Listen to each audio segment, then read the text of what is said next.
Sorry, I needed a little of that. Whew. Yeah. Okay, setting us up. Let's hope this works. Yeah.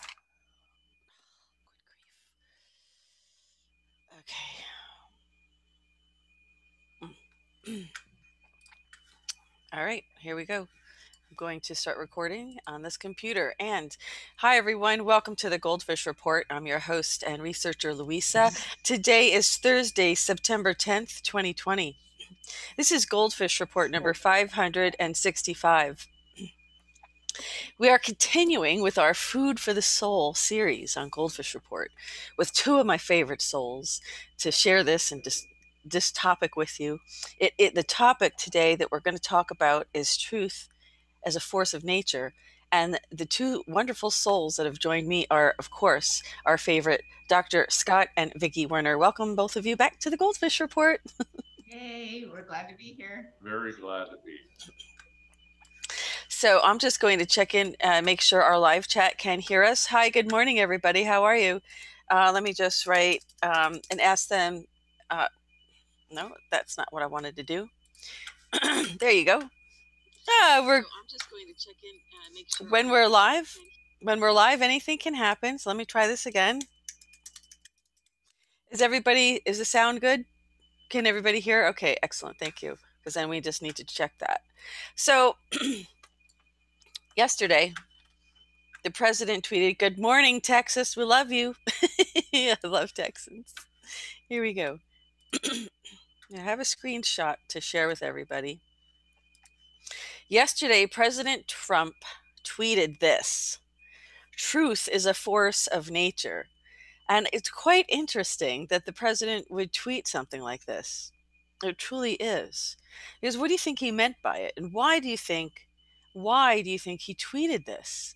Truly, and I really want to hear what the viewers in the live chat think about this. Because why would the president tweet? You know, he doesn't do anything randomly. There's always a reason why he does this. And yesterday, usually before we do our report, Scott and I and Vicki or so, we text and we discuss what topic we're going to talk about. And I don't know if they were aware of this tweet, but they wanted to talk about truth. What happened? You just see, this is how we are this is how we synchronize. This stuff happens to us all the time, right? Yeah. All the humans that are awake are actually, we're in synchronicity, which means we're all connected. The ones who are disconnected are the ones who are asleep and mind controlled. And so they only tweet what they get the AI to give them, you know?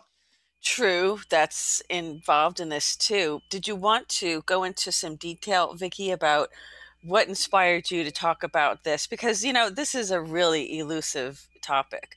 In this day of fake news, fake stories, good is bad, bad is good, black is white, white is black, the audacity of you to want to talk about this topic of truth. And I don't mean it in a bad way. I just mean that how brave of you with your sword of justice and truth to want to come in and cut through all of this and hold that light, you know, and be the beacon for everybody to try to follow, because it's very hard discerning the truth. We watch so many different reports from people, many well-intended people who try to report things that they are basically echoing. And I can tell you that the amount of news that I post is massive every week. I post reliable sources, but I cannot fact check. I just don't have the resources to fact check every single story that I publish. I publish from reliable sources, and you know, we have to rely on something. We have to hold something to a certain reasonable standard of truth. It's very hard to do this because yesterday, the reason why this is coming about, I believe why the president tweeted that, was because of this book by Bob Woodward, this interview, which was really like a political hit job. And of course, they're going to keep doing this, and the fake news, and the fake FISA, and the fake Russia. It's just, and people have always trusted the mainstream media. And that's why you're talking about those who are asleep, Scott. they're still watching mainstream media and they're believing in this authority figure, just like the Milgram study, blind authority, blind obedience to authority. They're still believing this absolute CIA propaganda machine. They have no idea it's a CIA propaganda machine. They have no idea. And convincing them of that is, well, they're extremely resistant. So where do we go? It's sometimes the truth is so elusive. It's very hard to really discern because sometimes people just take it as if they like the person, well, it must be true, you know? Or if it sounds reasonable or plausible or even bona fide, well, then it must be true. But it doesn't necessarily mean that it is. So, Vicky, why don't you lead us off in the right Okay. direction, please? Yep, go ahead. Yeah, oh my goodness, we have so much to share about this. Well, how did we come up with this topic? I have said many times, Scott and I go into prayer a lot. And one thing that we tell a lot of people is that our relationship is really well because we put each other second to God. And so when we go into prayer and we both are listening, always listening to whatever is coming about, we get messages, just this internal prompting of what we want to share or feel inspired to share. And we look at our environment and what is triggering or what we are experiencing in our personal environment. So when we're experiencing something, we know that it's the precursor to sharing something. And watching so much division recently, and I think the division is getting, this chasm is getting bigger and bigger on the political stance and on the health stance and on financial stance. There's so many elements that the chasm is only growing and the division is only growing that we need to just dial it back in. So we all know that our history is subjective to, and what is true is subject to who wrote the history books and who had power. So we know that's the case religiously. We know that that's the case government-wise. We know that's the case medical, that each one of these elements, whoever had the power and the wealth and the ability to share the message, they overrode everybody else, whether it was true or not. And we ended up buying the narrative because that was the information that was available. So here we are in this third dimensional world. And the one thing that separates us from the other dimensions and the higher realms is duality. We have this sense of duality because ultimately the reason why we have duality is to awaken within us our own truth, to give some kind of fire in our belly, to create change and to grow and expand. If we didn't have a sense of duality with relationships or with our money or with our health or with our environment, we would stay very stagnant. And I think, I believe in past lives, and we come back and we do this hamster wheel. And if we come to grow and we come to expand, and if there isn't some kind of polarity that's causing us to have a choice to look within, then we stay very stagnant. And I think God sets us up to have experiences where we have an opportunity to look within. And that's what we're going to talk a lot about. And the bottom line is we have to look at our belief systems. We have to look at our brain states. We have to look at our emotional engagement.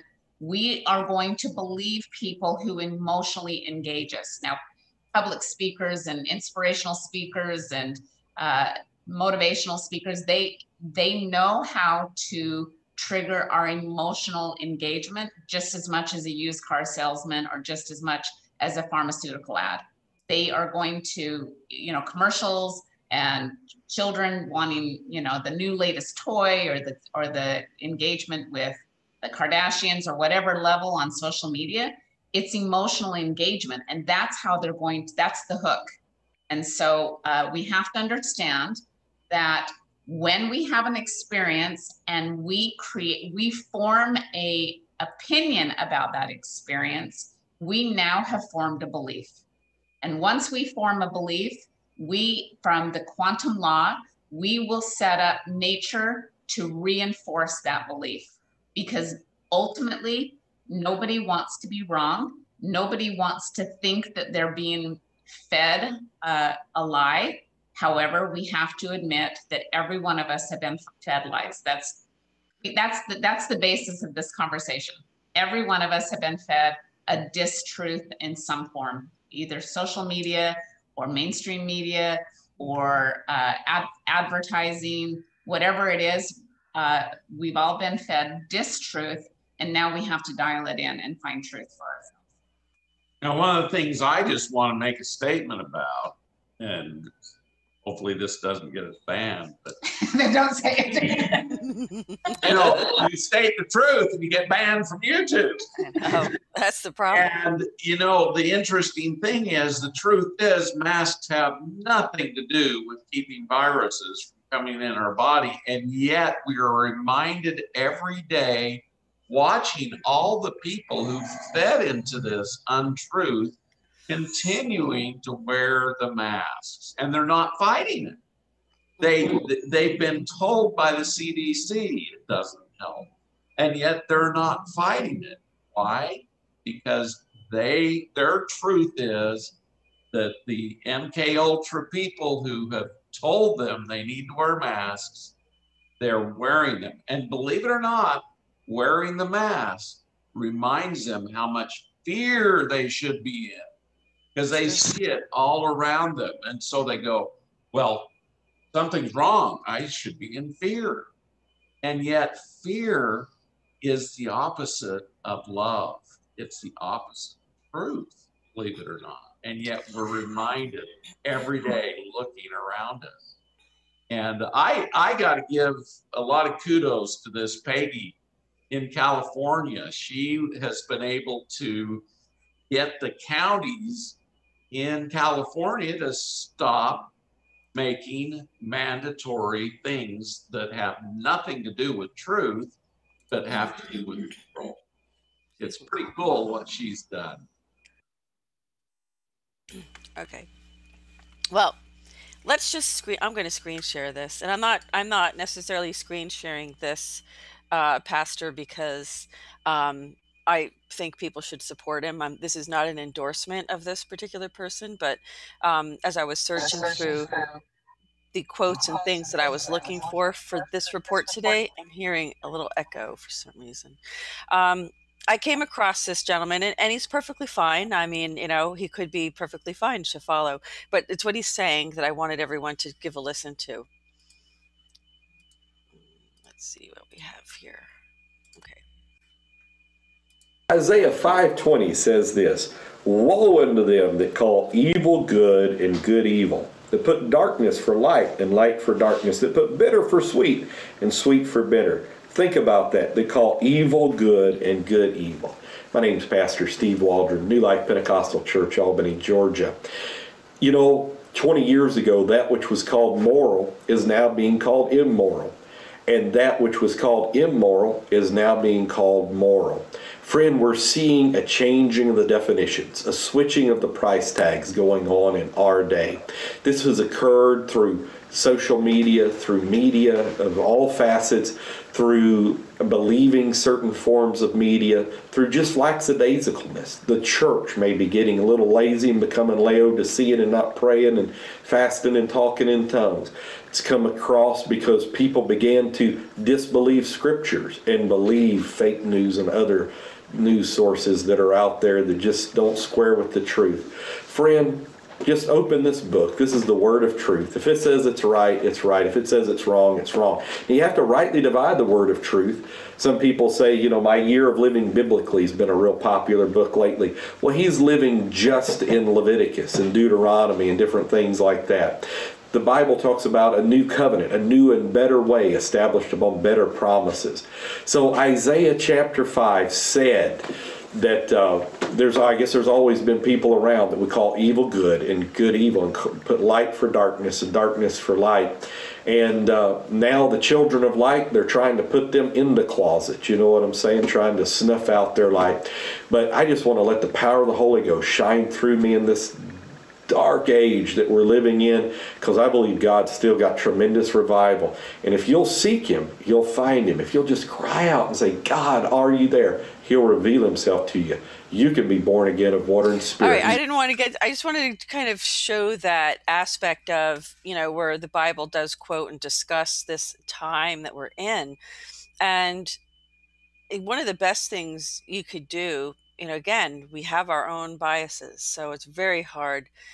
When we have a bias, boy, this is a very hard thing to overcome, because if it sounds like something that resonates with our personal bias, then we tend to believe it. So I guess that's the first thing we have to do, is we have this bias filter that we all have that we need to screen. It's our screening process. It's the first thing that it's the first step probably in this process of discerning the truth, but also is the so it's a I would say it's a multi-dimensional thing, because first it's a frequency that it's not even something you see. It's something that registers in your brain as, the truth frequency. Everybody knows it, right? But there's some who are extremely good at concealing that. So we have that going on a probably subconscious level. We have their facial expressions, whether their muscle movements indicate in their face that they're telling the truth, whether they're sincere, whether their eyes smile and move with the rest of their face, or whether it's Botox now, because then you can't tell if they're lying, right, Scott? Oh my God, it's true. It's true. So we have all these filters that we really are trying our hardest to find the truth. And I'll tell you, Botox are hard people to read. Oh my God, this one dermatologist I went to had so much Botox, and everybody in the whole county knows it. And it's like, why'd you do that to yourself? He's like the mask man, because you can't read his face at all, because it just doesn't move except his lips. So, and I'm not saying this to disparage him. It's just that things like that can interfere with trying to discern from people what the truth is. So we have all these filters that are built in. We have our intuition. As this pastor was saying, listen for, ask God, show me the truth, reveal. If you're really confused as to what the truth is, ask for your inner guidance. As you always say, Vicki, ask for that inner guidance to discern. So why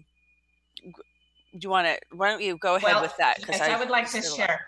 So many people know that I do Chinese face reading, and I've studied that for many, many years. And there is studies that due to Botox and fillers, that it obviously the intention is that we want to paralyze that muscle, so that that people maintain this youthful look. However, historically, all of us always are reading one another. The problem is we don't know necessarily how to interpret what we're reading. If we get a feel good.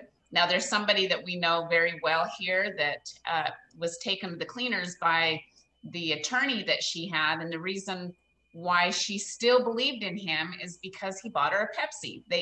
And that was her feel good. That was her love language. And her love language was this gifts, and he took care of her. And she was blinded by every other act that this attorney did.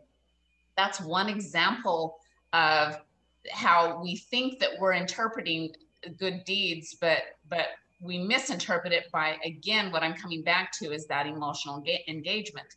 And the study that I was about to mention is that when we interact with one another, in order to create a coherent receptivity to one another's energy, we momentarily will mimic the facial expressions as the person that we're meeting, and it creates empathy, it creates connection, and it's a very micro bit, but we all do it and have always done it.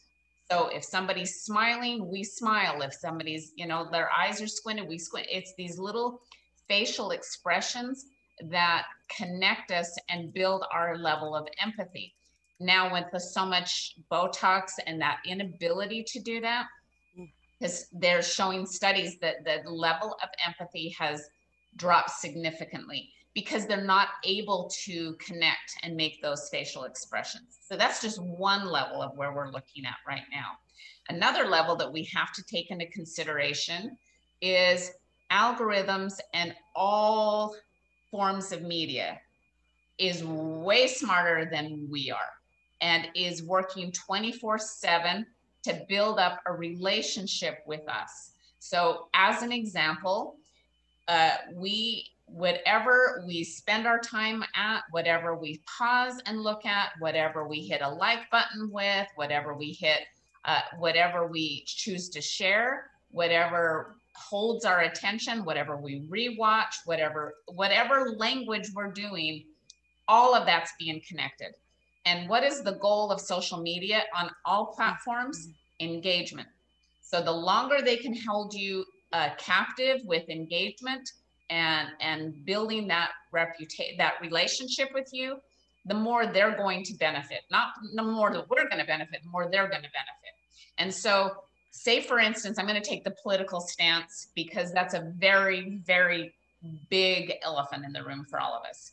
If we can all look that all of a sudden, do we notice that every single, well, not every single, but the majority of our friends that we see their videos and the majority of the comments that we see all happen to be in the same alignment with where we are politically.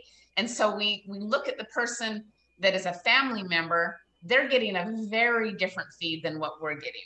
And so we think, how do you not see this? Like, what world are you existing? What rock have you crawled under that you're not seeing truth? And then this separation that is caused by people is amazing, because we think that we're seeing truth, and they think that they're seeing truth, and it causes people to disengage constantly because people are unfriending one another. You can't even walk down the same street with somebody because they have a different opinion.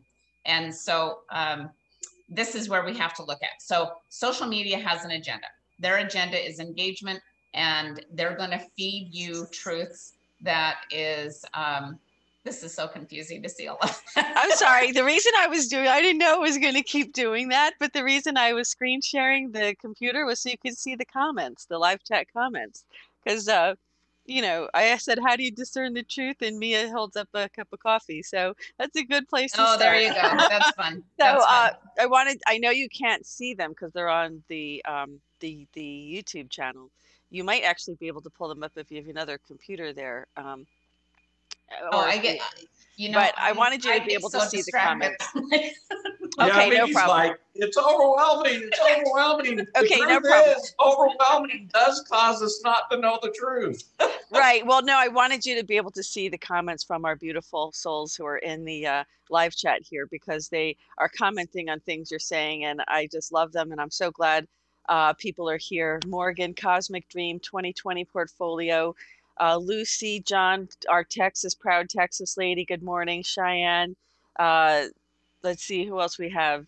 Slim, Frank, Mia, Morgan, everybody, just good morning. If I missed you, C. Ryder, hello, good morning there. Irit, Shilan, good morning.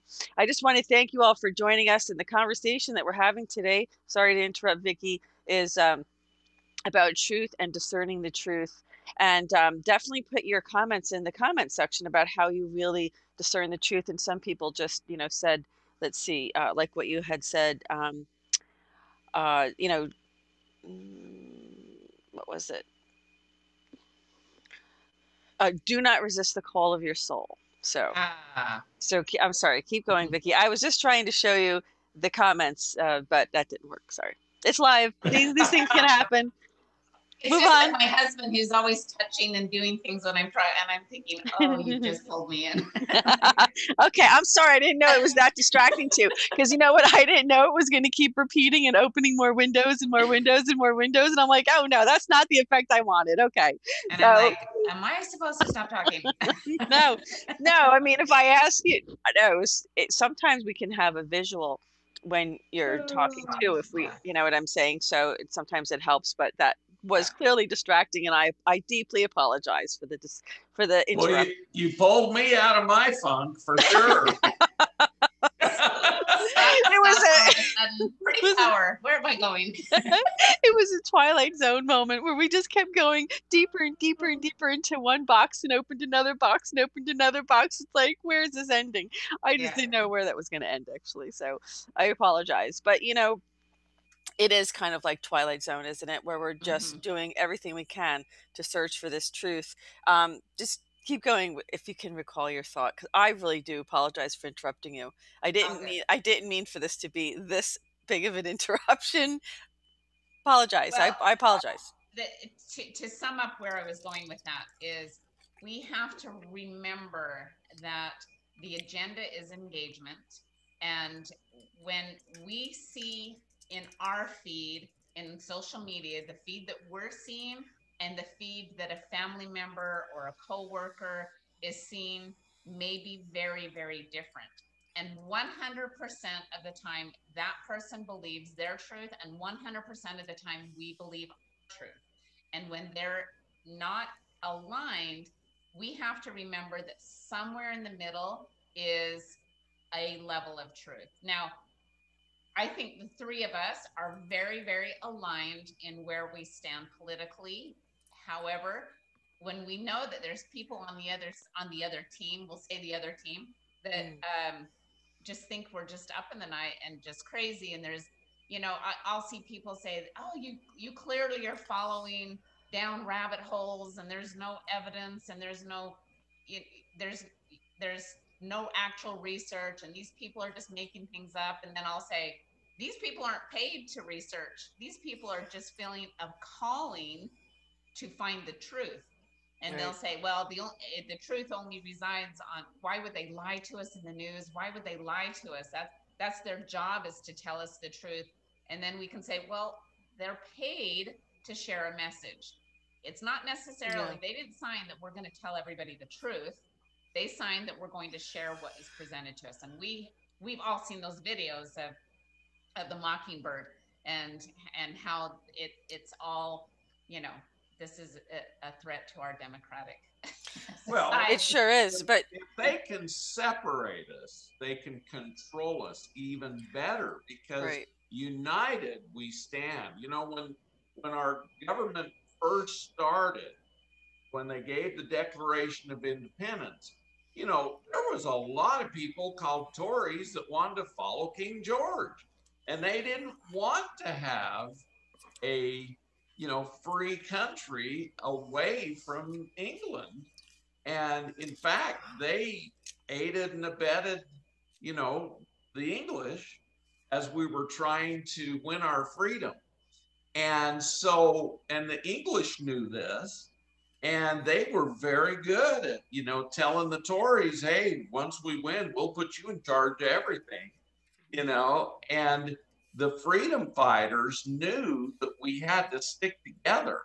And so, they started, Thomas Paine and his little booklets to help educate people. That's what we're doing right here. We're trying to educate people. And yet, the policies are, they don't want us to be educated in the truth. They want us to follow the subject matter that they have created through MK Ultra, through the CIA, controlling the media, controlling the advertising, controlling, what we want and desire through presenting us this different information that controls our minds. And when Jesus said, and ye shall know the truth, and the truth shall make you free. If what you're following is enslaving you, guess what? That isn't true. So Jesus gave us a very easy way of knowing if we're following the truth or not. If it frees us up from the tyranny, if it frees our souls, if it frees our spirits. Now, when I talk about this, Jesus told us, don't make contracts, don't make promises, don't make oaths, don't make covenants. When you join satanic groups, you make oath and covenants to follow those things. And the thing people don't realize it enslaves you when you make these oaths, covenants, promises, blood oaths.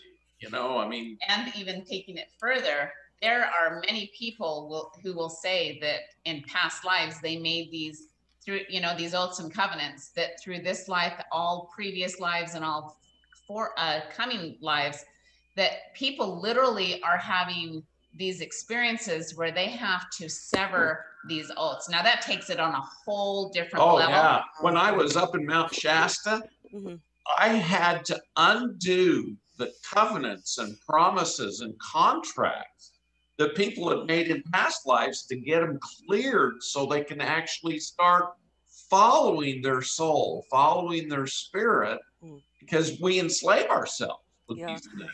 Yeah, most people who are healers, one of the first things that they'll always say is that you have to break your contracts, your past life. What is the word that I'm looking for? Vows. The vows that you made, exactly. So that's a strong word. I just wanted to, you know, because my background's in psychology, I wanted to look up in one of my psychology textbooks here, something called attribution. We make this attribution error very commonly I'll just read this to you. It's called bias in attribution. And it's attributions are not only interferences. Your attributions may not be the correct explanations for events. Paradoxical as it may seem, people often arrive at inaccurate explanations even when they contemplate the cause of their own behavior. Attributions ultimately represent guesswork about the cause of events, and these guesses tend to be slanted in certain directions. So,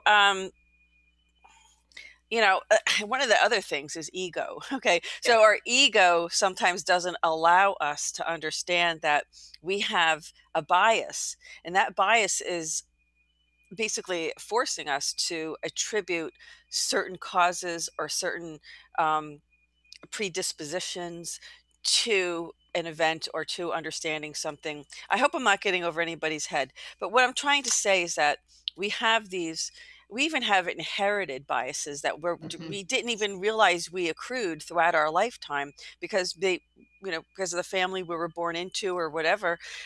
We accepted that their view of reality was the accurate view of reality until we get a little older and we realize it's not. We realize our family is looking from one point of view and that might not fit ours. You know, we may see the world differently, and we're going to, because we're going to have different experiences and interact differently in the world. Yes, but and you know, what you're saying comes down to reality is 11/10 perception. And exactly what you're saying is coming back to the brainwave state, when we're in this newborn baby, we're in predominantly delta and theta, and we grow. Those are all receptive brain states, and we don't have the consciousness to discern truth based upon the information. It's just all incoming data. Now we're set up that way so that we are prepared for the outside world, that chances are we're going to have the same threats as our environment, as our parents did. We're going to have the same resources as our parents did. So we're set up to have this. And then our beliefs are reinforced based upon this emotional engagement. And again, nobody wants to be wrong. So we look for and we'll find that which reinforces what we believe. And so when we have this belief system or this bias, then we will only reinforce that by looking for it. Now, cognitive dissonance, we have to bring to the table. And what that means is you can't have two conflicting ideas at the same time. Your brain's like going to go, nope, don't know how to file this, and it's not going to work. And it tries to override one another. And that's going to happen when we try to introduce a new concept or a new belief or a new idea that we haven't seen before. And the way that we can override that is, again, back to this emotional engagement or an experience that proves the other one is not a good fit for us. But it takes these outside experiences for us to even look at what's even happening within us. I mean, let's take a look at something. Well, I'm going to just read off a couple of types of bias that people might be able to identify with. One is called actor observer bias. I got to take my glasses off to read this. Fundamental attribution error, which refers to observers' bias in favor of internal attributions and explaining others' behaviors. So, what does that mean?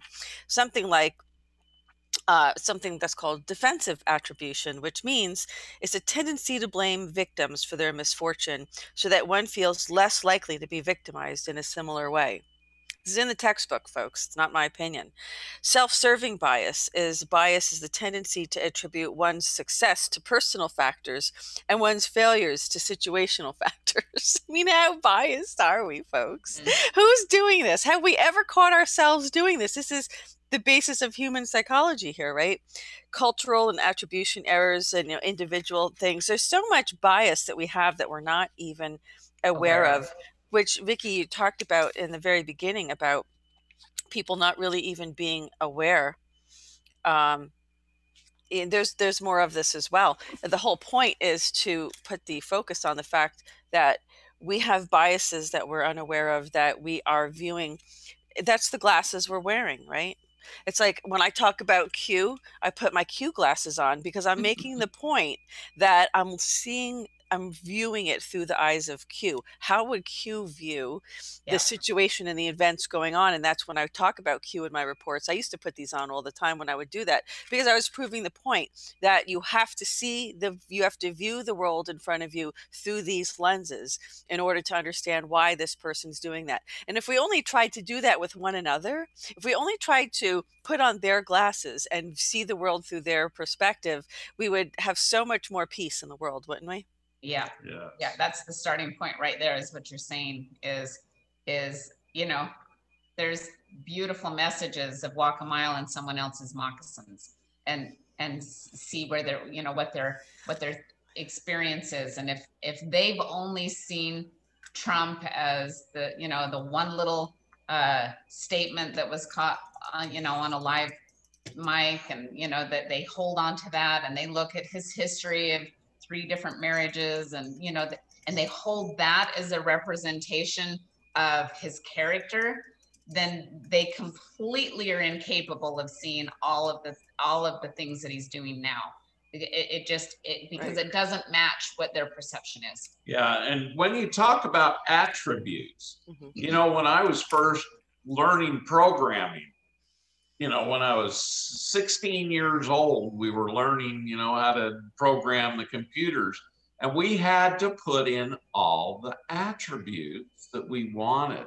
Yeah. Now, MK Ultra started this process, and they know the attributes they want to instill in us, and they continually repetition is what develops these attributes in humans and in our brains. And so when we allow to be programmed, and the programs you're watching on television they are created with these attributes they want to control us with. And so we all have developed these attributes, and they have come into our brains and caused mind control. And the mind control actually keeps us from knowing truth, because it's not in the program to know truth. It's in the program to be controlled. And that's why I go back to that saying by Jesus, "Ye shall know the truth, and the truth shall make you free," because we've got to get out of the programming and ask God what is true. Go let our souls become involved in actually giving us the truth. And you have to follow your feelings. You have to follow the knowing that will come. You have to follow the chicken skin, because chicken skin is a sign you're hearing truth, believe it or not, because it's an autonomic response from your truth receptors. Follow the chicken skin. I'll tell you, that's a new one to me, Scott, but you're right. Because when I tell people truth, they do. They go, "Oh, I just got the cold chills." Yeah, it's true. It's very, very true. I'm screen sharing what we're talking just for a minute because I wanted to share some of these beautiful Bible verses about lying. And, there's a reason why. So do not lie to each other since you have taken off your old self with its practices. This is powerful stuff, folks. Mhm. It's true, right? You will not surely die, the serpent said to the woman, right? Story of Yeah. the snake. We know that. Do not steal, do not lie, do not deceive one another. Leviticus. There's a, it's a short one. The Lord detests lying lips, but he delights in men who are truthful. It's so hard. Why is it so hard for people to tell the truth? I just don't understand. The righteous hate what is false, but the wicked bring shame and disgrace. They do. A truthful witness does not deceive, but a false witness pours out lies. But we know that.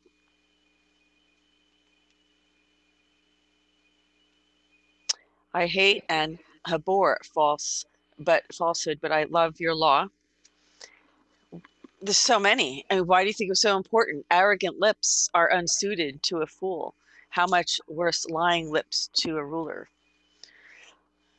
It's, there's an emphasis placed on truth and in the Bible for a reason. Such teachings come through hypocritical liars whose consciences have been seared as, oh, I didn't see that. Is a hot iron. Yeah, as a hot iron. Thanks. I didn't see the rest of that. So, there's a reason the Bible, and this is just a snapshot. There's so much more of it in the Bible. And of course, in end times, which we're in, they're Mhm. talking about this insanity of everything being topsy-turvy, everything being, turned inside out. This is very prophetic. And what's really interesting about it is that we know it's also social engineered. So is it prophetic or or are we fulfilling, or is it a self-fulfilled Yeah. prophecy? Are we just going by a script basically? Yeah, that's the chicken or the egg experience right now. Which one came first? And when we come down to what we're saying right now, ultimately, if we come from the laws of God, this is an illusion. It's all an illusion, and we're here to grow and to learn from this illusion. And the more we engage in it, the more we reinforce what emotionally triggers us, then the more we get stuck in that paradigm. And in order to break free, we literally have to break free of that emotional engagement and figure out what's really true. And now, how do we do this? We can talk about what's going on all day long, and there's a lot that we can say, but we're all about giving tools of support and having wisdom that is more than information. And I know this is so important to you. And Louisa, I say this about you every single time because of your regression with me. You are a truth finder, and you will find truth, and you will slay. And I know it sounded such a funny thing, but I'm going to bring it up all the time because I saw so clearly that your role was a truth slayer. Now that I was like, well, what does that mean? You slayed through this truth in order to find the gem that's hidden. And I know that's your role on this planet, and I know that you will live, breathe, and die. And that's not the right word, but it's the intensity that I'm trying to convey. No, I think you're probably right. I will die by the sword, right? Because you use that sword to cut through. In the tarot deck, the swords, Yes. like the Queen of Swords cuts people out. Yeah. She cuts through the BS. And thank you for saying that because it's very true. And the problem is, well, thankfully I'm still here for now, but it's I don't always find it, but I am trying to cut through it. And ultimately, that's because I'm a sage, I'm a Sagittarius sun and a Libra rising. So truth, justice, and honesty, these are the principles Paramount. they are what motivates everything I do. And it's Yeah. what I see. That's the glasses I wear, that lens that I see through the world with. I see the world with. And so at least that's what I'm seeking and what I strive for. And I always hope to, to fulfill for myself. I'm not perfect. None of us are, or we wouldn't be here because this is our school. So, we thank you for that. But it's very true. And that's what the GoldFish Report, it's always been a war on ignorance, just in the sense that there's so much we don't know. You started out by saying how history was written by the victors, and it's never been more truthful statement, because there's so many battles, so many struggles that we don't know about, so much that was hidden. The Book of Enoch, all of these things where they really refer, when you have to, as Winston used to say, when I used to do reports with Winston Shrout, Winston would come on and we would talk about he would share stories, and he would share uh, parts of, I guess he would have this way of explaining things through allegory. And then oftentimes you really have to find yourself really looking at the Bible as an allegory in certain circumstances as well. But the virtues that are in it, they're either there or they're not. So the virtues are things that we should not lose sight of. The virtues, the stories you know, could be uh, they could be mischaracterized, or they could be recharacterized, dressed up. Were the Sumerians talking about the ancient gods, or was it the Watchers, the Anunnaki? Are they the same people? And did they, are they the Nephilim? Are they the fallen angels? They're all the above, because each culture talked about them differently. So when you look at it that way, it does change the whole scope of it. That's the hardest part, though, Vicki, is getting people to how do you this is the struggle every one of us have every day when we go to holiday dinners. Oh, we're so looking forward to Thanksgiving, until, oh, wait a minute, we're sitting down eating, and now we're having that uncomfortable conversation about politics, about Trump, about this, about that, and then you realize you can't have these conversations with some people. They will not open their mind, they will not change their bias. Now, this isn't just bias. These are people, and someone said in the live chat, in the chat here, that some people just will not be open to any other point of view other than their own, because their desire to be right is more important than Yeah. their desire for the facts. Yeah, I So want to, if For that's okay, truth. I want to interject for a second and yeah, share for a few truth. things, get us That's right, caught up. Scott. So with one reason why, the reason why we have parable and allegory is because when it's universal truth, it applies throughout time. And that means it applied in the 1500s as much as today. And when using allegory and parable is an opportunity that we interject ourself in the story. And so it Sure. becomes a lesson for self. So that's something for every one of us to recognize, is that's why we have that. We have to also understand that your level of consciousness isn't going to necessarily be the same level of consciousness as the person sitting next to you. And there truthfully is and are people who only are capable of accepting truth at their level of consciousness. That's actually how all of us are. Right. But we have to recognize when we think that we're communicating because it's clear what's coming out of our mouth, the receptivity is 90% of it, and what they hear and what they reflect. And again, back to this cognitive dissonance, if it's an interjection of where they already are, then their file before it was going to show up and go delete, delete, delete. That's not true. And your brain is going to search for what's an opposition of that to stand by your truth, because right now so much is becoming revealed about the Catholic Church, so much is being revealed about the Mormon Church, so much is being revealed about, well, all of these different churches and all of these different organizations, and what was the reason for weather changes and causing all of these mass disruptions on this planet. What happened to all of that? That is freaking everybody out who has a religious base.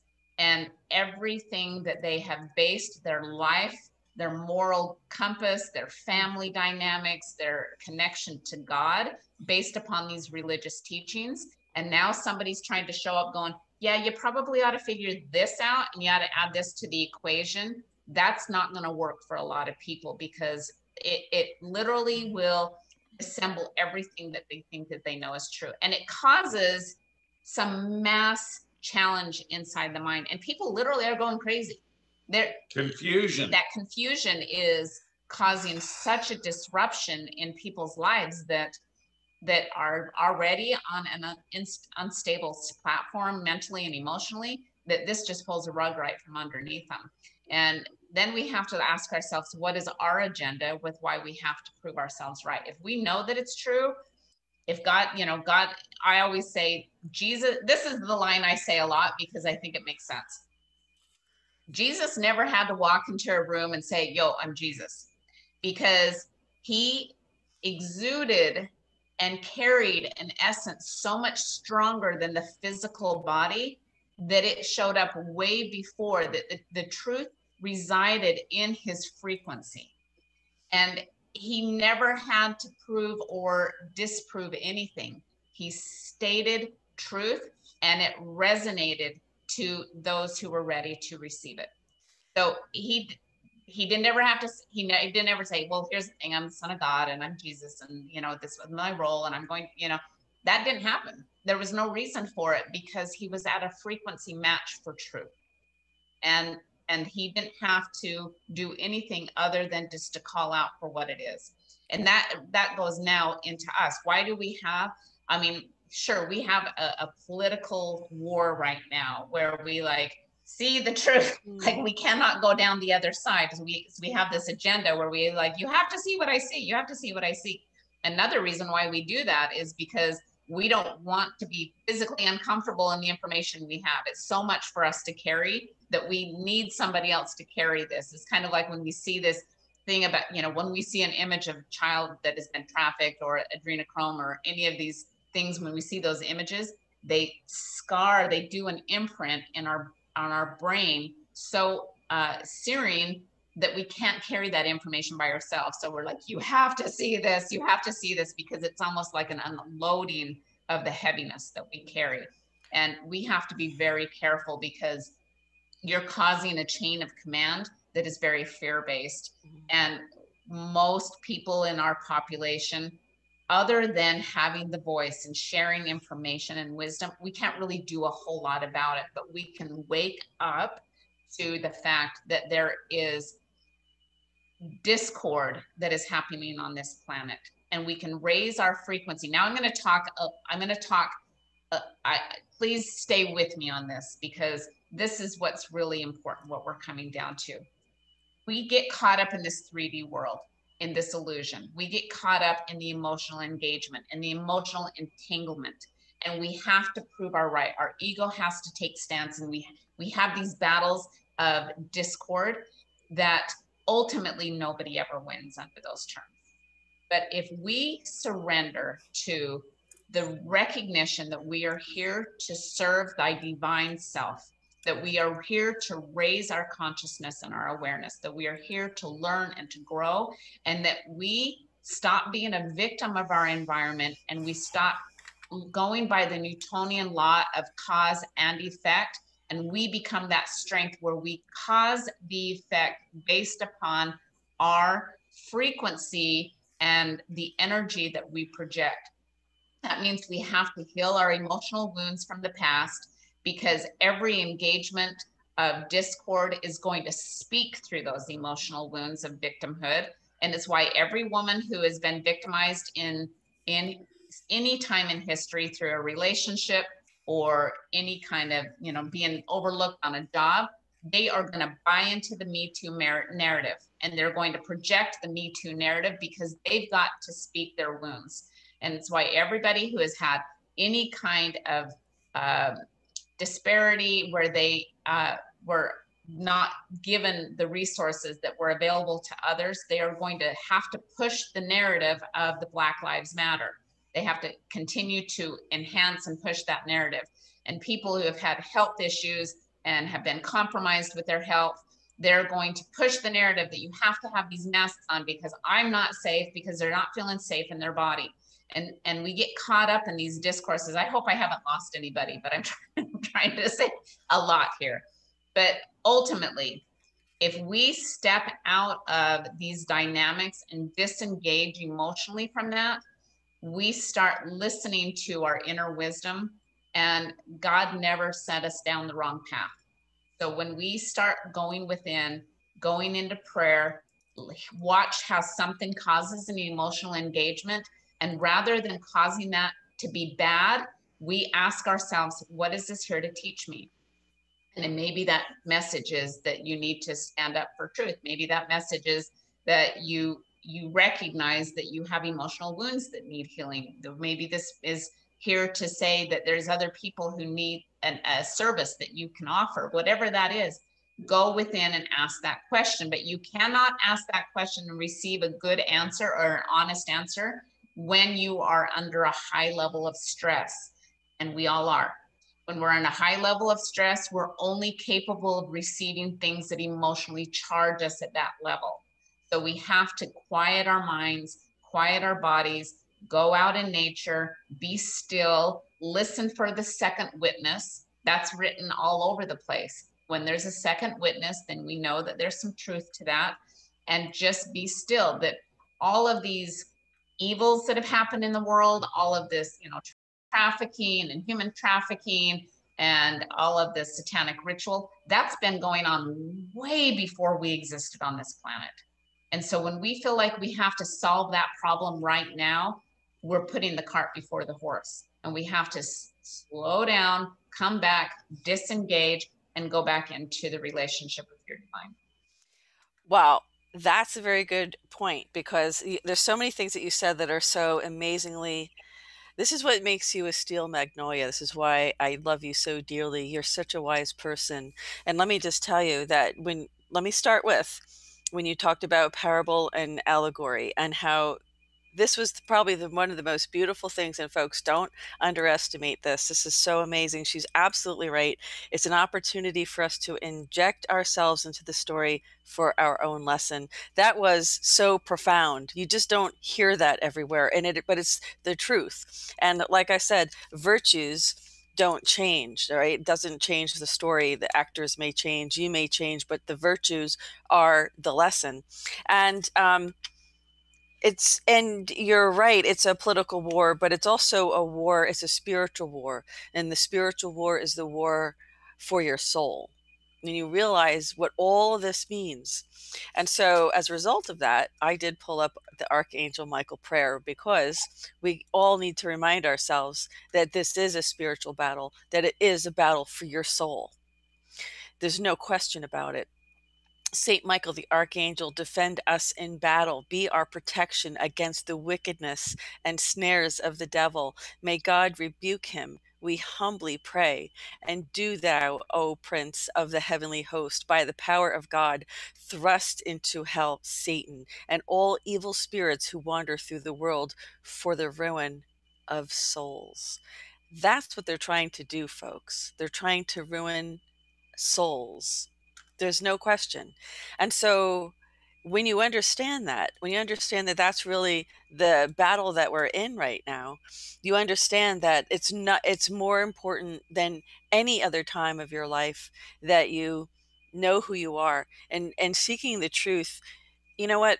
All of this talk is wonderful. Everything has been so helpful, and I am learning so much. I feel so much better after doing my Food for the Soul interview with Vicki and Scott, because I feel better. I feel like I come out a better person. I feel like I come out with something that I didn't, a perspective or something that helps me be the best version of me that I can be. And that's what this is about, because we don't have to do this. We don't make money from this, this interview. But so there's no financial incentive, it's only coming from our soul to try to offer you something for your soul, because we don't want you getting stuck in the snares of the devil, quite honestly, because they want your soul. They want your soul. And are you going to give it over to them? It's about food for the soul, folks. That's food for the soul today, what Vicki and Scott shared with us. That's food for the soul. That is the lesson of the Bible, is to put yourself into the story. That is food for the soul, folks. If you've ever had it, that's it. And I hope that you are digesting that. And I'm going to use all these terms because it's appropriate. It's a war it's a war for our soul. So the question is, are you going to give it to Satan? And some have, unfortunately and sadly, too many have. Many Isn't that right, Scott? Many yeah, have. many have. With And what? you know, that even Jesus had the fact checkers back in his time, the Sadducees and the Pharisees. They contradicted everything Jesus was teaching. And so just know fact checkers are not working for the good. Right. It's very true. But they're working for Soros. They actually get paid by yeah. Someone says here, I never understood Satanism until the cancel culture. Yeah. You see, that's good because now it's starting to come out more in the open. And when you look at Hollywood and how satanic all of Hollywood is, I mean, come on, folks, if they didn't warn us in the Bible, those who follow false idols, it's all of Hollywood. Yes. And all of Hollywood, to cast spells, you used a Hollywood stick. The wizard would use a stick made of holly. So it was Hollywood, thus Hollywood. It's all spells. It's all deception. God said, witchcraft, wizardry, darkness. Yeah. So if you get anything from this report today, if you still have trouble discerning the truth around you, have no fear, because at the end of the day, all you need to really do is know the truth of your own soul, because that's where the battlefield is right now. It's a war for your soul. And all you need to do is follow your own internal truth and find out what is your truth, and, and where does your soul lie? What is your soul? Who is your soul?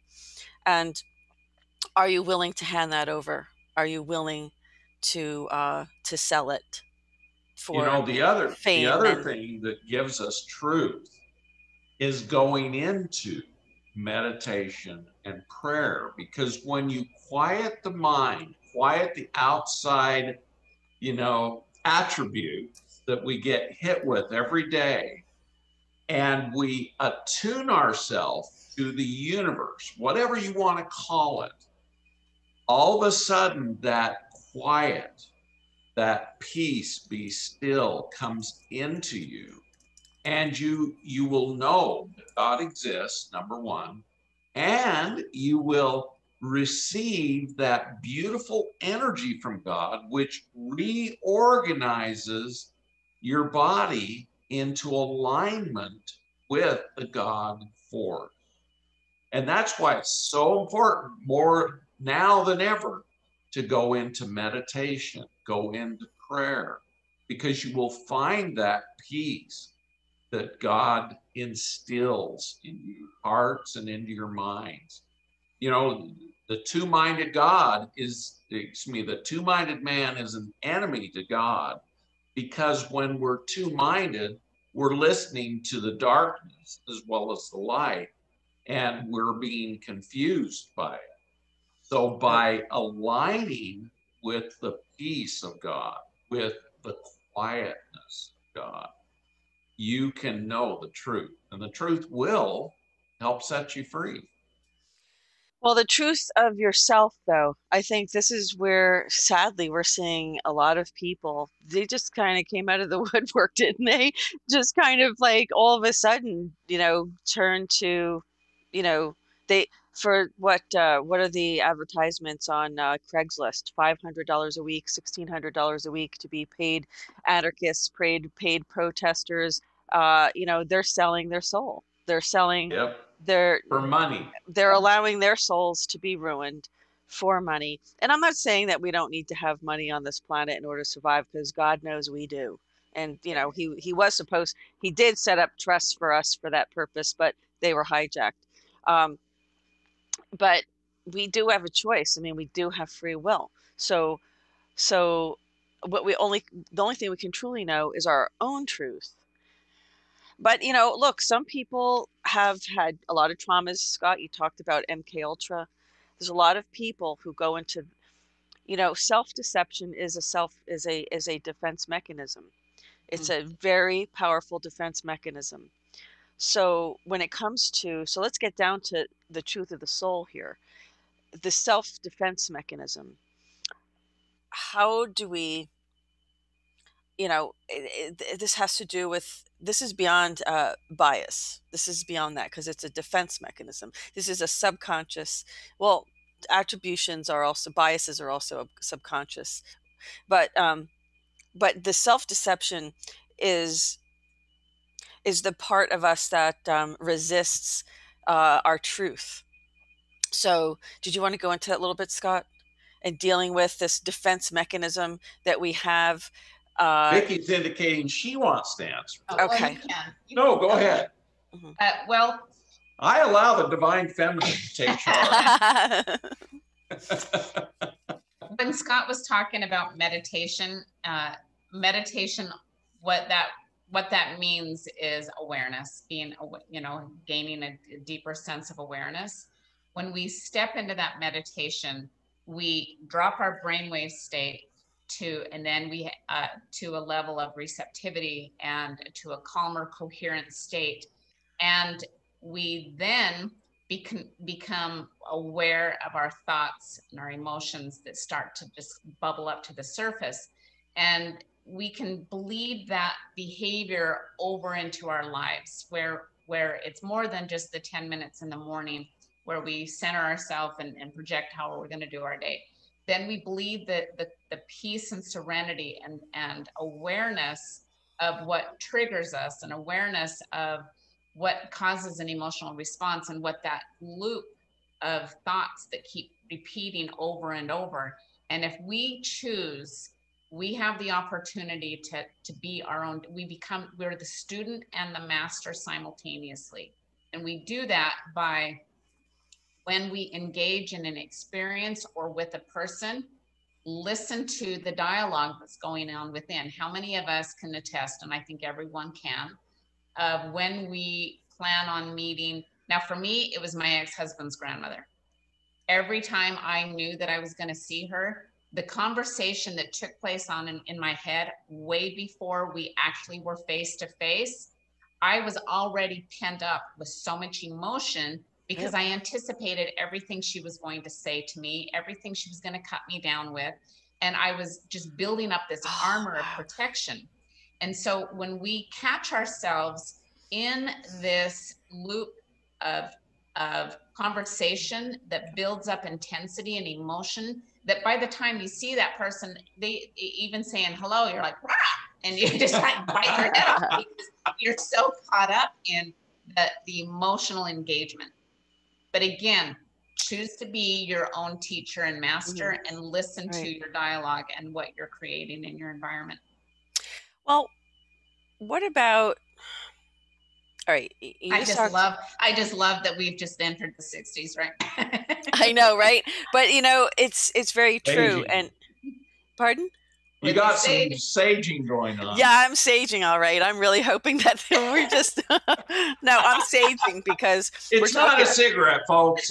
No, it's not. It's not. Look, we're talking about the ruin of souls here. Yes. We're talking about deliver us from the evil and the dark. And we all need this. We all need to clear our energy in our spaces. And so what I'm trying to get at is fear. I mean, they're going to ruin our souls through fear. Probably is probably their greatest tool, isn't it? Isn't it through fear? Like, you won't be happy, you won't love because your fear of being hurt. You won't, trust because your fear of being hurt. You have to wear the mask because you're in fear of being sick. It is through fear that I guess we have to address that. So our mind can't receive truth when we're in fear.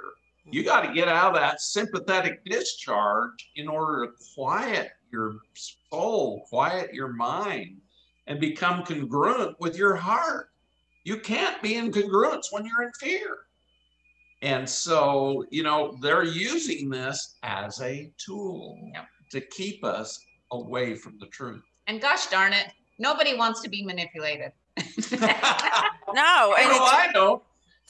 And let me tell you, I mean, for those who had the knowledge of who have kept this knowledge and knowledge of lots of things that would make humanity so much more peaceful, so much more happier, so much more evolved. There's no difference between us. They just chose to be selfish and keep it to themselves. It's only information that separates us. So for those who think they're chosen, or those who think they were selected, or those who think that they're better than anybody else, there's no difference. It's just your choices that make you different.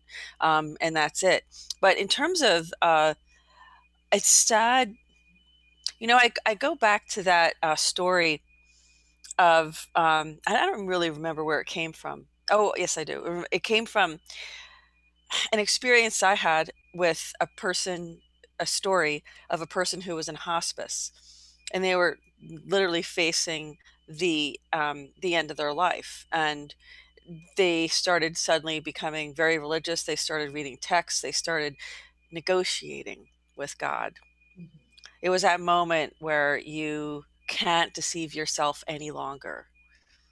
That moment where your truth hits you right square in the face, and you start to accept and deal with your fears. You come to the realization that you've had these fears controlling your life. The fears were the ones driving your car. So everybody who's had car has had dreams about being in a car. You realize the car is the vehicle of your life. So if you're not the driver of that car, then that's indicating in the dream analysis, that you're not in control of your life. And of course, depending on where you are in the car, and of course, if the car crashes or if there's any other, interaction with the other world around you with the car, that does play a role in it too. But, at some point you have a dream that, you're in the back seat of a car and your parents are driving or someone's driving. And then you have another dream over the next few years or months that, you're in another seat. Eventually you want to be in the passenger seat, but in the front seat. And hopefully you, you and you're the driver, you're the one in control of your life. Now that's one analogy. But these are subconscious things that happen. How do you prevent yourself, why, in other words, if we learn from that story, we learn that we don't need to wait until we're at that point where we're counting our days and we are negotiating with God and saying, I will do better. I will give more. I will love more. I will help more. I will try harder. I won't be so lazy. I'll do this. Why do we wait until we're faced with that? Because at that moment, that's the moment of truth. Because Yep. truth, you can no longer deceive yourself. That moment of truth is like it's like a sun ray bursting through a cloud, and you cannot ignore it any longer. And how sad it is that that we all, that anybody would be having to wait until that moment when it's not reversible, right?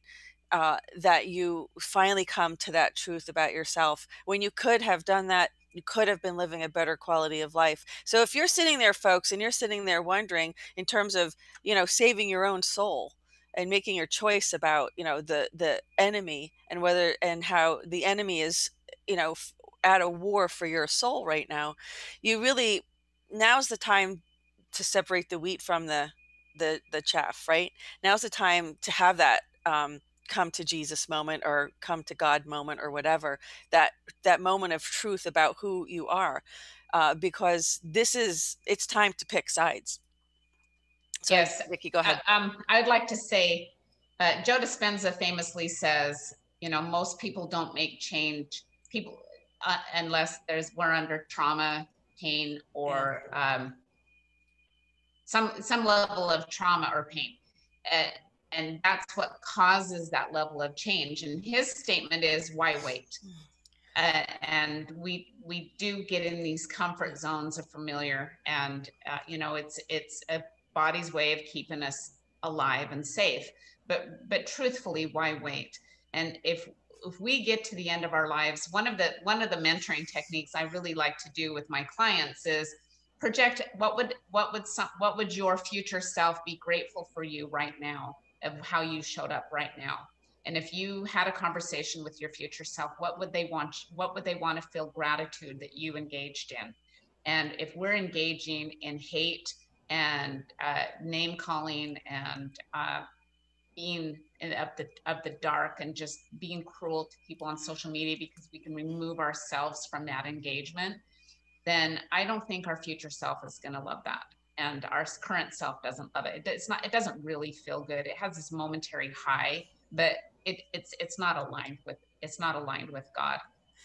And You know, I'm sorry. go ahead. I'm kind of chuckling because I kind of have this visual of like, being in heaven and like being a soul and like being in line, right? There's like the line of self-deception and the line of no self-deception, truth, right?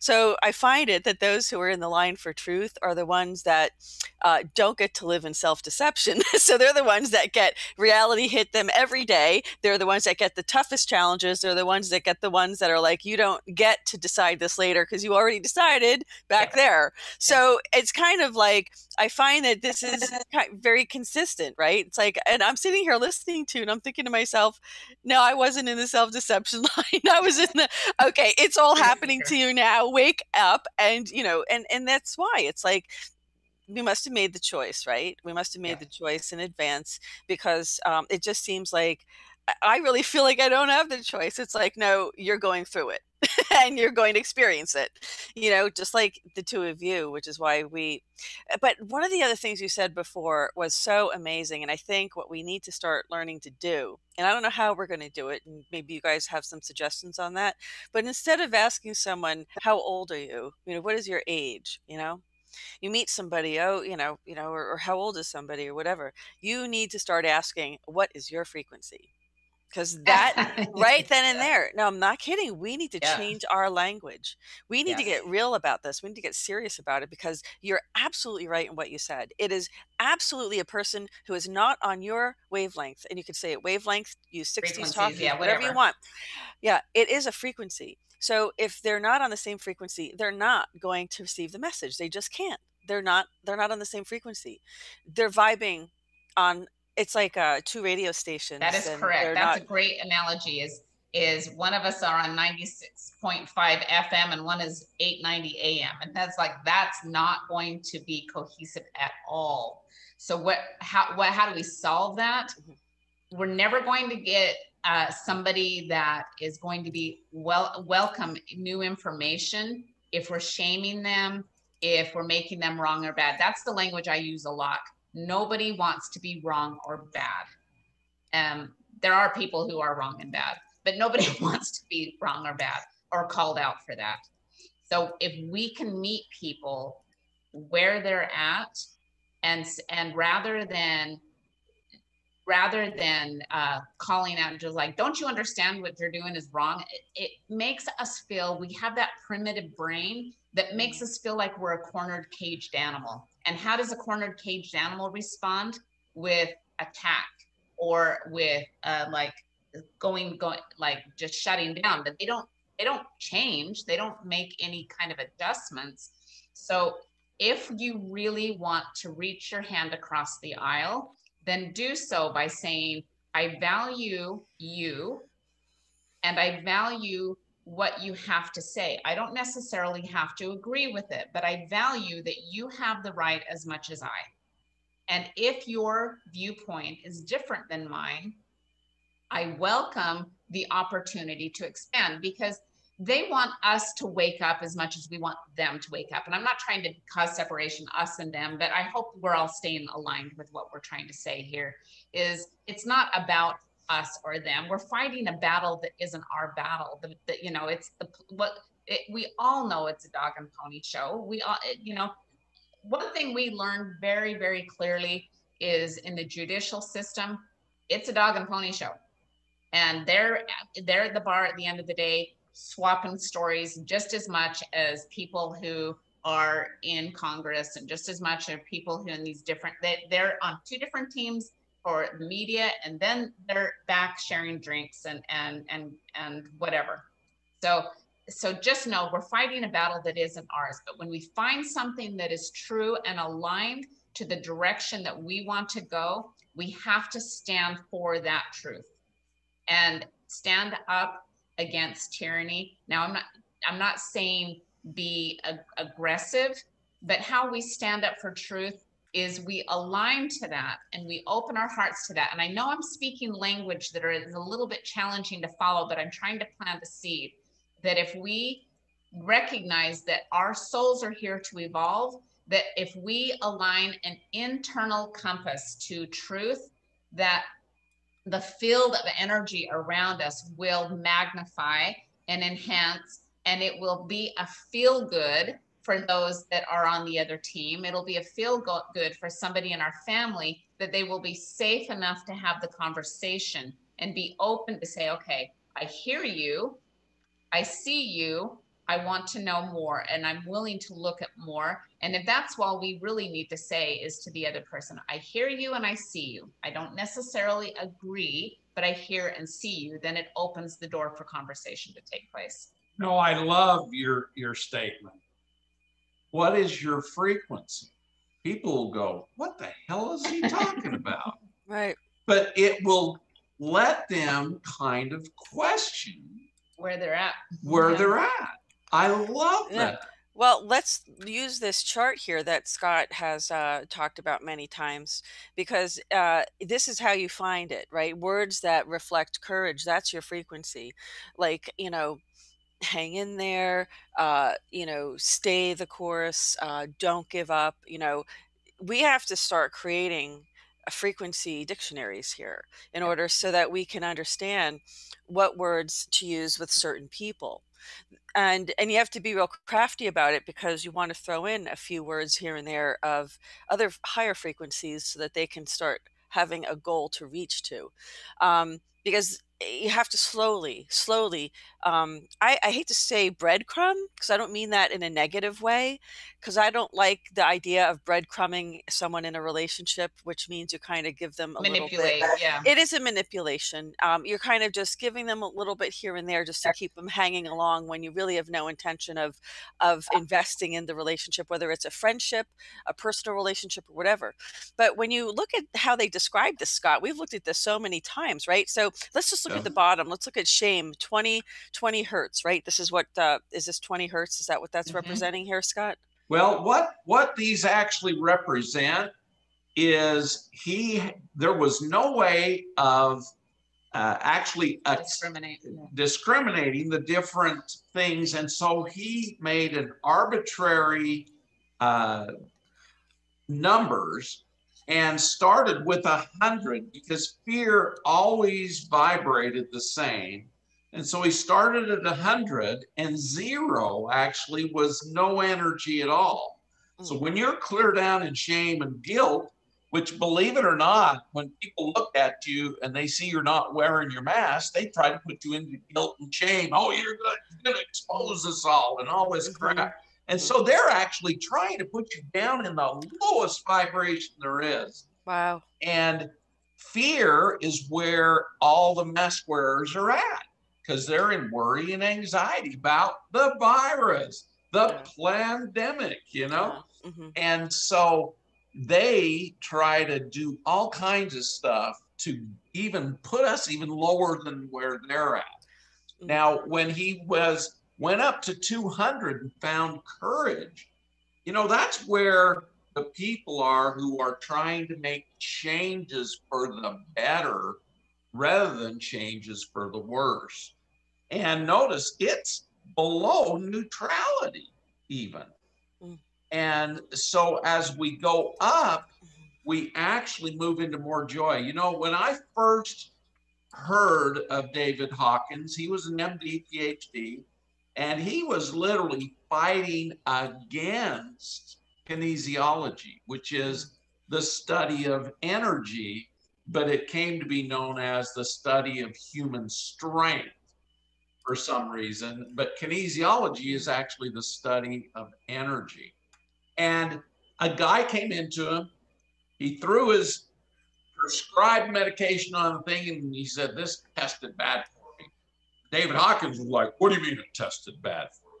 He said, my chiropractor tested this, and he said it was bad for me. And David Hawkins went into a rage. You're listening to your chiropractor and not a PhD MD?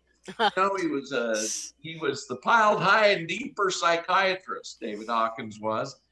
And so he set out to disprove kinesiology and muscle testing, arm testing, strength testing.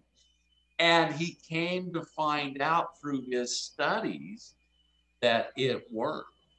And that's why he wrote Power versus Force, it was basically his PhD dissertation. Wow.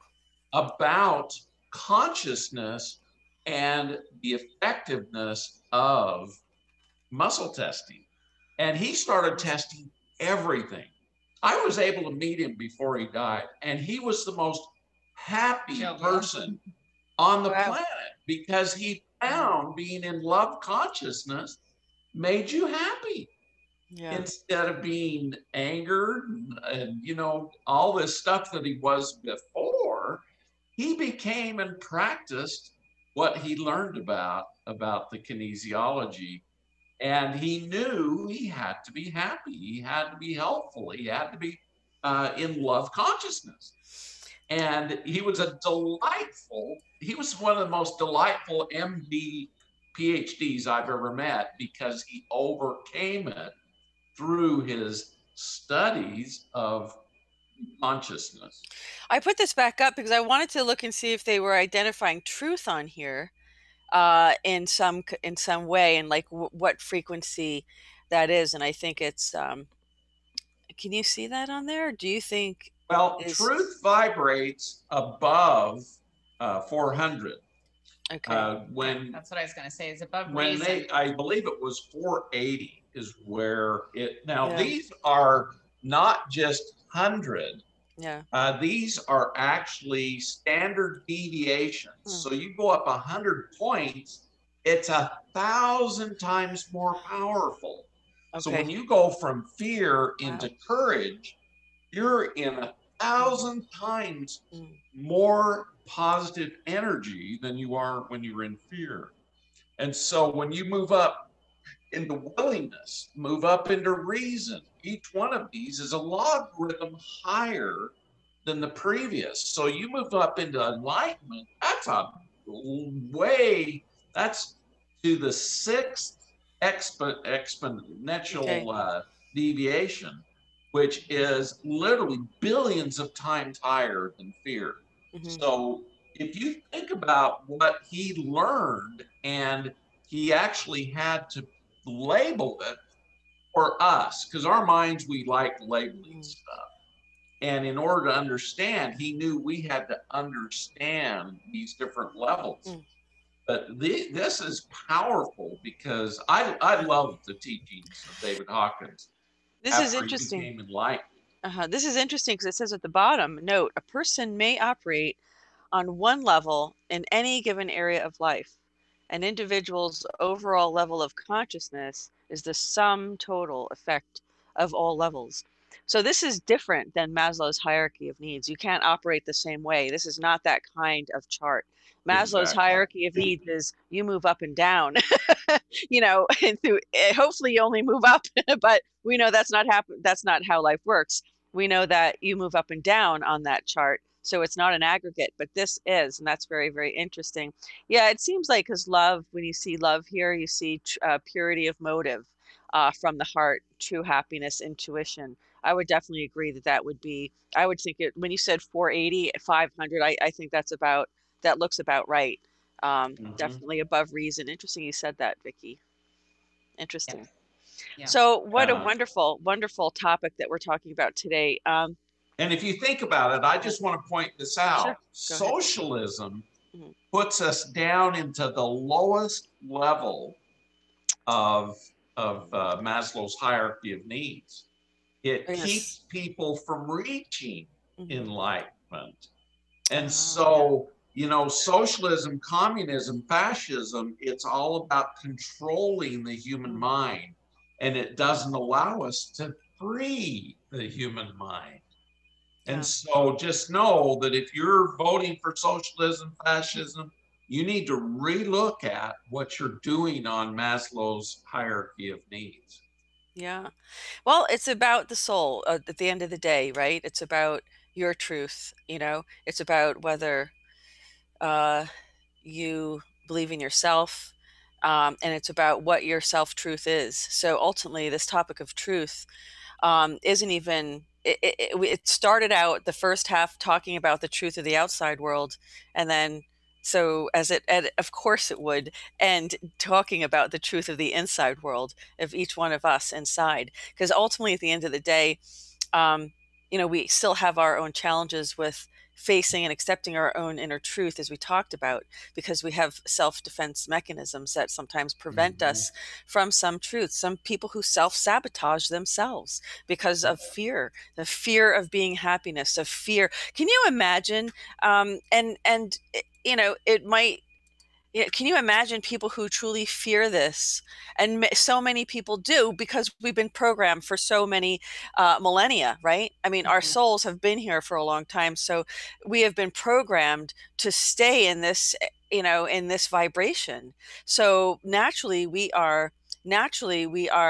There is fear of this, because is it simply because it's the fear of unknown, or is it the fear of losing it?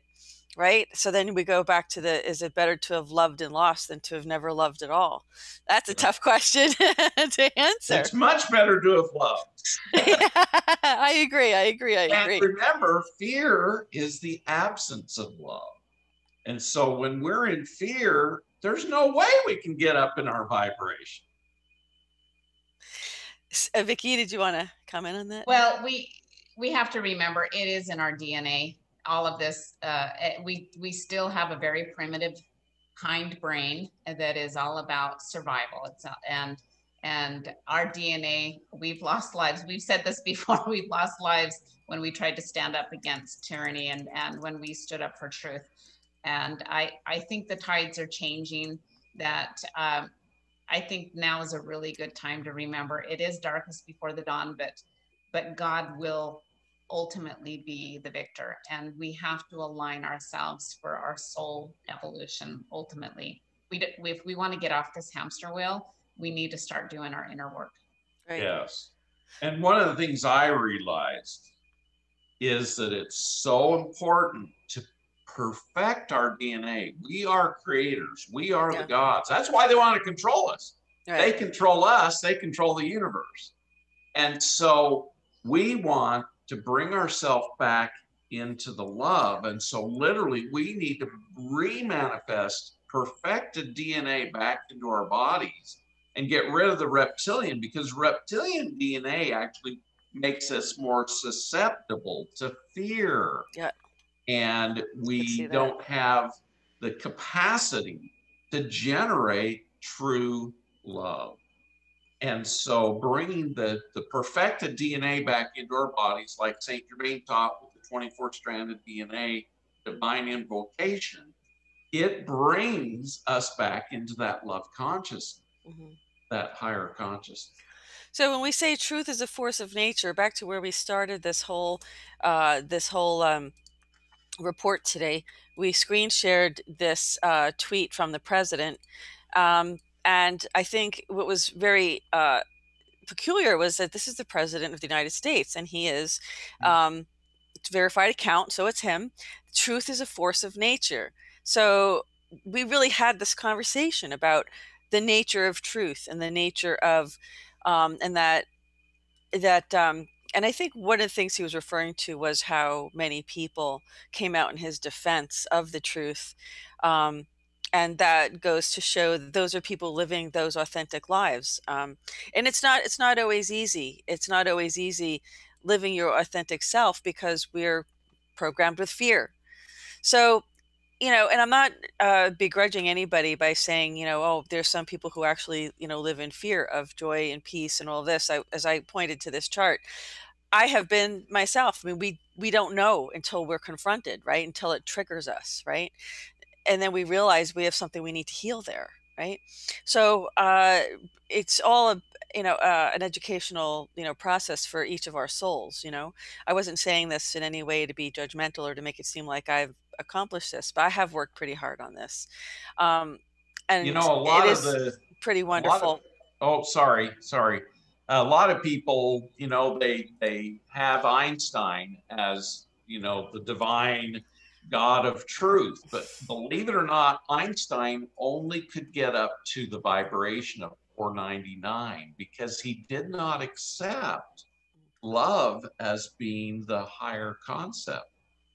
And so he never made it up past 499. If you want to show Yeah, the I'll show it again. hierarchy of That's needs, interesting. because he was always in reason, intellect, analytical mind, and he never allowed himself to get above 499 into love. He knew truth and he knew universal law, and he actually taught us about the quantum field and energy, but he never got up into the love consciousness, which is quite interesting.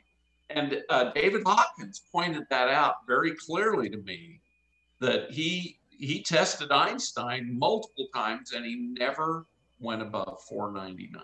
Interesting. That's pretty close to love, though, I have to say. It's pretty It's close. very close, Yeah. but he Yeah. never accepted it. Yeah. He never went further than his reason, his intellect, his knowledge and education could take him. Well, I did see a quote. And I don't know if it's authentic or not, but it was a quote, I think in letters from Albert Einstein to his daughter, saying that love is the most powerful force in the universe. Yes. That doesn't mean he felt it. It just means that he recognized it. That's all. Yes. Yeah. What Scott's saying though is in the scientific mind. If we limit it does put a damper on our ability to look at the get in higher vibration. Capiche? Because science, believe it or not, is a religion. It's a belief system. And so, people who only believe in science are believing in a religion. Well, true. And then there could also be fake science, which we've seen, pseudoscience. There could be fake statistics. What do they say? Lies, damn lies, and statistics. So, I mean, you can have exactly. So it's very interesting you said that, Scott, because it's very true. Very true. I think a lot of people don't look at it that way. But, well, let's start wrapping this up. This has been a really wonderful conversation. I think it's been so beautiful. What a wonderful, wonderful conversation, because in the end, I was using sage through the whole time, trying to really clear the energy to make sure that the message that needs to get through could get through without having blocks, without having the snare of the devil interfere. So I was keeping my energy clear so that message, as much as possible, and it's in front of my computer, so it's the computer is sniffing it, if you will, to see, to clear itself and to clear the energy around the computer, because it's all plasma screen. It's electromagnetic and it's plasma, so even that energy should be cleared. So I say sage your computer too. So it's been really beautiful. Do you have how do you want to wrap this up? What would you like to? Well, I would like to share, Vicki? before Scott does a blessing, I'd like to share, like we did last week. Louisa, you have been such a beautiful messenger of truth, and Scott and I are eternally grateful. You are in our prayers every single day. And in our prayer this morning, we really did pray for everyone who is hearing this message, that they choose to receive the information that is aligned for their divine good. And many of the topics that we talked about today with kinesiology and Maslow's hierarchy of needs and our divine self, and even meditation are topics that we teach much more in depth. And next Tuesday on September 15th, we have our group mentoring that's starting. And for people who sign up for that, we want to extend the offer that 50% of the proceeds go to support the GoldFish Report. And so if you want, the message that we talked about last week is about service, and we still want to be of service. And so anybody who contacts our office or goes to our website and signs up and joins us on this journey, and it's ABCs to personal transformation, because we know that we're all in this experience of growth and needing to better ourselves and have a desire, but not necessarily know where to turn. That if you contact us and join us, that we'll make sure that Louisa gets the proceeds to help build the platform of the GoldFish Report. And you'll get all of the previous trainings for free that we did that include, we have a whole section about kinesiology and Maslow's hierarchy that goes into much more depth if you want to have a deeper understanding of that. And we just want to put that message out there. So it starts next Tuesday, and we're ready. We've been prepping for this and being in prayer a lot. And so our very first one is about meditation and mindfulness. And I think that's a message that all of us get from. And the other thing about what Vicki's talking about is that it's so important that we apply what we learn. You know, we're getting so much information that we just don't know where to go. But Vicki, you know, this woman knows what she's doing. She gives us assignments, very good assignments that help us apply the knowledge to our life. And it shifts your life when you apply that knowledge. And so just know it's not just information, it's application, changing those attributes that we've been indoctrinated in and applying ways to switch so that we can actually improve our lives and move forward in our lives. Well, I want to tell you both, thank you very much. That's, well, quite a tithing there. I do appreciate it very, very much, because if I, I didn't grow up with grandparents. I had one grandmother, but and it was she was distant. But I didn't have those elders around me that had this wisdom. And I'm not saying that you guys are elders, but I am saying you have that wisdom, and that's why I love doing the reports with you, because I knew I, lacked that in my life because I didn't have that experience around me.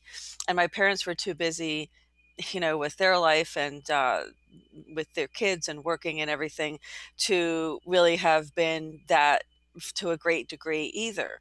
And of course, my father died when I was very young. So, it was absent. And so I always knew I was, going to have to go get it myself. So I always had to go seek that knowledge and wisdom myself. And um, the two of you have contributed to my life so much that I am so grateful, because I've continued that throughout my life as a seeker of knowledge, because I knew that I didn't have that support system around me. So for people who grew up without parents, grew up without elders, grew up without people who, um, you really feel, weren't there to guide you, weren't there to help you to solve problems. And I can tell you right now that you spend an hour with Vicki and Scott, and you're going to be truly amazed at how much better you feel about yourself and your own self-efficacy to solve your own conflicts, because they really are giving you the skills and helping to teach you to have those skills for yourself, so you can deal with life, not so that they can do it for you, but so that they can teach you the skills so you can masterfully, as you said, are the student and the master at the same time, Vicki. This is exactly the kind of experience that I feel comes from the both of you, is that you do find yourself all of a sudden realizing that you are the student and the master at the same time. Because when you're the student, then you're learning and you're assimilating that guidance in order for you to then be the master of your own life. And so that's what it's all about, folks. It's about this war of the soul, and it's about you fighting for your soul as hard as God's fighting for you, because there's no one else out there who we're going to be up against so much up to this election, and even after the election. There's going to be horrible things we're going to continue to see. I'm sorry to say this is the truth, as we are already seeing it. They're already planning other nefarious things to keep us from the voting booth, and also to force us to maybe even postpone the election. Who knows what they're planning? But what we know for sure is that we have to know that at the end of the day, there's a choice we have to make. And we know that Satan is prowling around every one of us to ruin your soul and to draft you onto his team. And the question is, are you going to allow it? So you need to fortify yourself. You need to fortify your soul. And how else are you going to do that if you don't know who you are and you don't know who the truth of yourself truly is? So I do encourage everybody, and I'm not just saying this because they're now gifting the Goldfish Report. I've been saying this for years that they've been on the program, that Scott's been on the program, and so and I'm grateful that they, in their private capacity, who does the they do the mentoring, that they would be so generous and kind to me, to the Goldfish Report. That would be, that's truly a blessing. So it's something. It's a win for everybody, and whether you do it or not, we're so glad that you're here to join us on these reports so that you can still be the beneficiary of the energy that we're exchanging, because this is the frequency right now. These are true wise sages here. They're leaders. These are people who have walked a very difficult walk, and they have come out with such strength and wisdom. And let me tell you, they're here to share it with you. And they're here to share it with me too. And I can't even tell you what what Scott's done to help save me numerous times over and over again, and other members of my family. And I'm so grateful to both of you. So thank you very much. That's very, very kind of you. And I hope that all the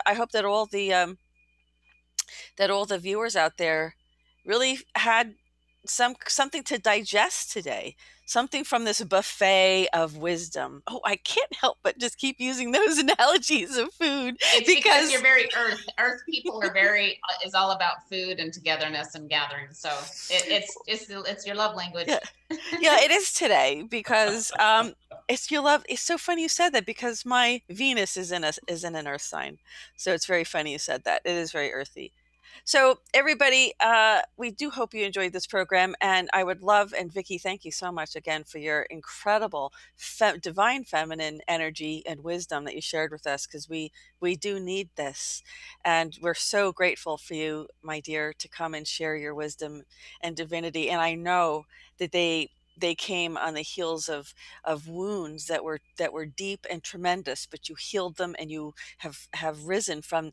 You're the phoenix, my dear, who has risen from the ashes, and both of you are, Scott, you as well, who are true phoenix, true souls that soar, that are here to help share this message with everybody. So, Scott, we would love for you to give us a blessing. Unless you have other final comments before you'd like to do that, we'd love to hear from you. The blessing of God will totally fill up everything. So Okay, thank wonderful. you. In the name of the Almighty, I am that I am, and by powers given by the great divine director, the ascended beings of light and love, the seven Elohim and all the sevenfold flame of cosmic illumination, we bless you that you will have these beings come into your life through prayer and meditation, and they will assist you in knowing the truth, and the truth will make you free. We bless each and every one of you with health and strength, and that you will come out of fear and into the love vibration. We bless you that you will know of a surety of what we are saying is the truth, and that through that you will receive the blessings of God. We bless you that God is here. God is surrounding us. God will reorganize your bodies, reorganize your minds, be in alignment with universal law and truth. All we have to do is pray and ask and knock. It will be opened, and the doors will open up to the heavens. Blessing will come upon the earth and upon all of the humans and the animals, plants on this planet. We bless you that you will come into this fold of God, that you will know, that you will find love, kindness, peace, joy, and ecstasy that will be coming from God and not through other means. We bless you that you will find happiness and joy through doing this, and that your minds will be freed from all of the tethers that have been put upon you, all the attributes that have been programmed into you.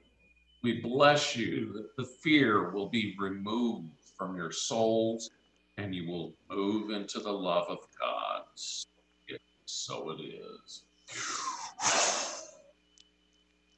That's wonderful. Amen. So be it. Amen. Amen. Thank you so much, both of you. We have someone saying, Mia is saying 100.0 FM signing off. Well, that was so wonderful. I love Isn't that wonderful? That's That's wonderful. fantastic.